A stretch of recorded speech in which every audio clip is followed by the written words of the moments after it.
بینندگان عزیز سلام بر شما.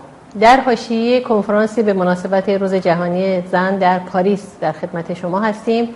میهمان این قسمت از برنامه ما خانم تارگردو هستند، وزیر پیشین آموزش پرورش دانمارک و نماینده پارلمان. خانم تارگردو بسیار سپاسگزارم از شرکتتون در این گفتگو و میخواستم نظرتون راجع به اجلاسی که امروز برگزار شد برامون بگید.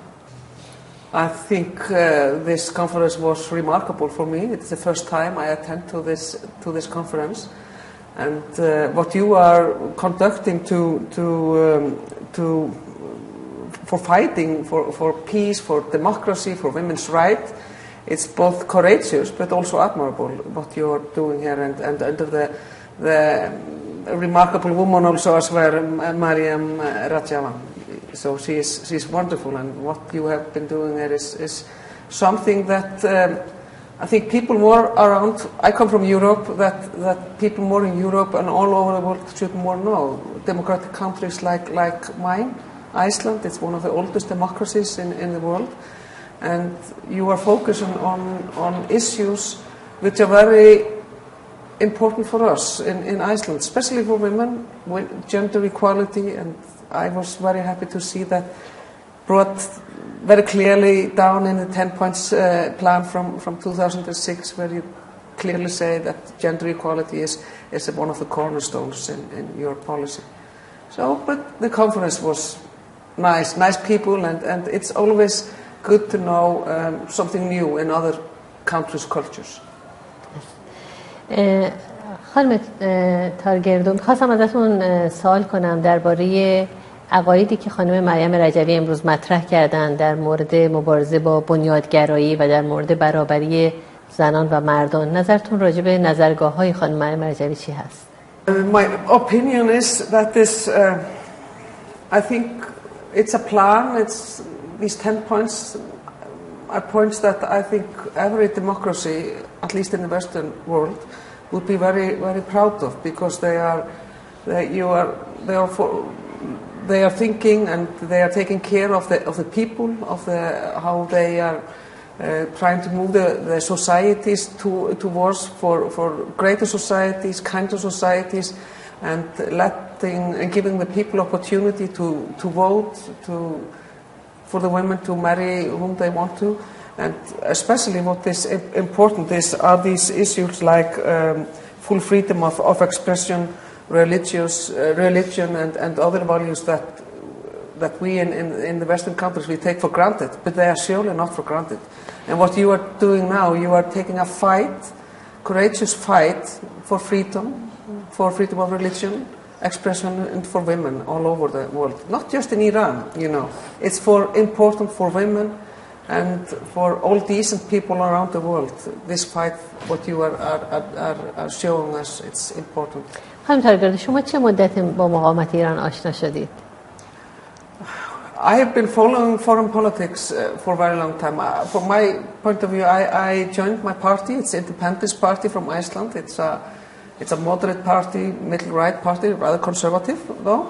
And I joined it because of its foreign policy. And I've always been following, since I was little, the changes in the world. And I followed 1979, the revolution in Iran at that time. You could understand why Iran wanted to get rid of the Sheikh Reza Pahlavi, but I think you didn't want this terrible regime that is now under the leadership of Al-Khamenei and Ahmadinejad. That is something that is like they are doing it now. That is a threat not just for the resistance, what you are a partner of or a member of. It's also a threat to the world, to the societies all over the world, to the democracies all over the world. So yes, I've been following the situation in Iran for quite a long time, and especially the last, I would say, 5 to 8 years, about the discussion of, especially concerning the women's right. I'm very much for that, and I've been talking all over the Europe about how we can support women who are fighting for their rights and the children's rights in different countries in Africa or if it's in Asia or wherever it be.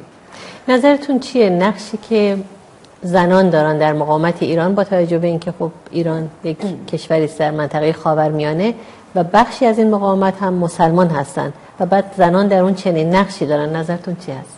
It's admirable. I think we are facing now, I today as a guest, I'm facing tremendous courage on your behalf because we know all what you are struggling against every day when you are trying to fight against this terrible regime.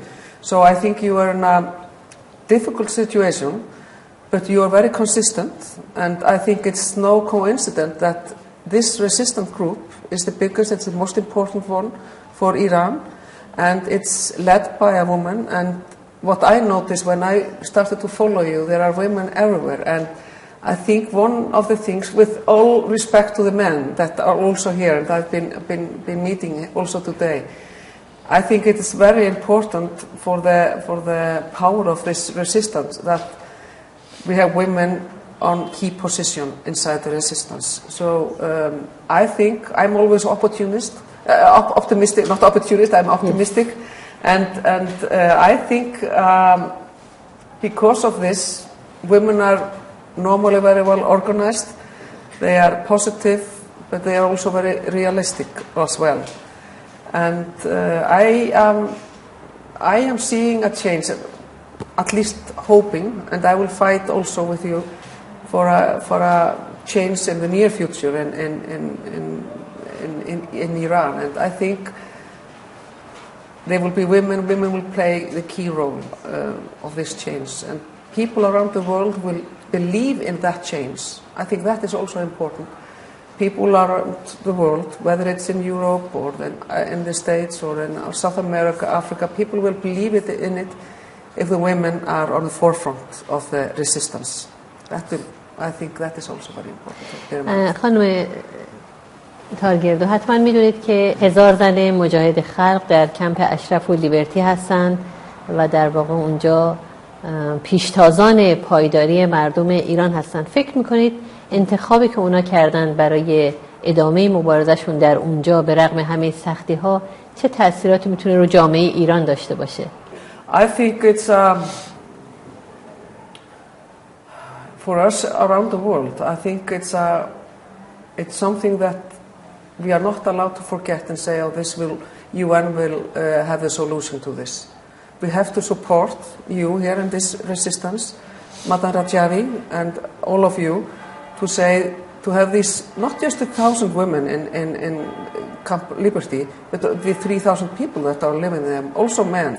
We should all immediately let them return to Camp Ashraf, but that is also just a temporary solution. But I think that is to have them safe. It's very important that we support the women, the 1,000 women, but also the rest of the people in Camp Liberty to move to Camp Ashraf. And I think UN and its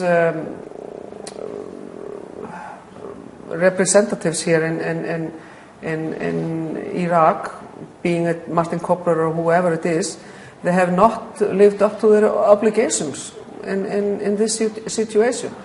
And I wonder, is it because there are so many women there? I think it's a bad token on behalf of the UN to have handled this situation like they have been doing now the last weeks in the case of Camp Liberty. So for the women in Iran, for women in Iceland, for women everywhere, it is important to know that we are campaigning and fighting for liberty and freedom for women all over the place. That belongs also to the women, and that concerns also the women in Camp Liberty. شما فکر میکنید با توجه به تهدیداتی که رژیم ایران برای دنیا داره، سلاح اتمی، گسترش بنیادگرایی و از اون طرف نقض حقوق بشر وحشی در داخل جامعه ایران، جامعه جهانی چه سیاستی باید در قبال این رژیم اتخاذ کنه؟ I think every fundamentalism, whether it's inside the Islam or Christianity or Jewisdom, you know, fundamentalism is a fact. It's a threat to humankind, all over the place, to the humankind. So I think we have to be very responsible and very firm when we send messages to regime, so terrible regime like in Iran now for the time being, and we are not allowed to be threatened.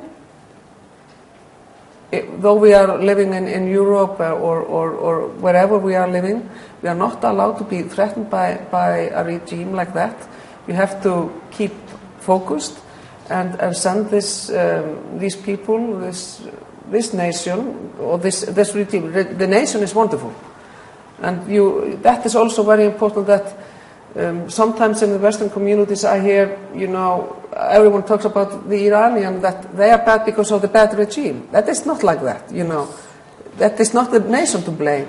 We have to blame the regime, how they treat men, women, children, and how they tramp on freedom of speech and religion, gender equality, etc., etc.